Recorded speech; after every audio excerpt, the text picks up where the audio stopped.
বলছেন রাতের বেলা তোমরা বাচ্চাদেরকে সন্ধ্যাবেলা ছেড়ে দিও না। সন্ধ্যাবেলা বাচ্চাদেরকে ছেড়ে দিও না, আগে ভালো করে সন্ধ্যাটা হয়ে যাক, যদি ছাড়তে হয় তারপর ছেড়ো।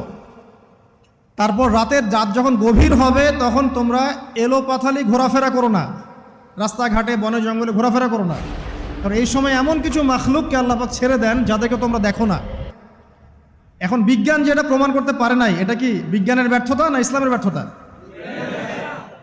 যদি বৈজ্ঞানিকভাবে আপনি প্রমাণ করতে না পারেন তাহলে সেটার কোনো অস্তিত্ব নাই। এই কথাটাকে ডাহা মিথ্যা কথা।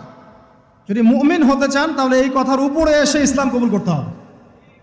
যদি মুমিন মুসলিম হতে চান এই কনসেপ্টটার ঊর্ধ্বে এসে ইসলাম কবুল করতে হবে। আল্লাহ রব্বুল আলামিন এবং তার রাসূল যা বলেছেন সেটাই চূড়ান্ত সত্য, সেটা আমরা প্রমাণ করতে পারি বা না পারি, এটাকে অন্ধভাবেই বিশ্বাস করতে হবে। এটাই হচ্ছে একটা মৌলবাদী কনসেপ্ট।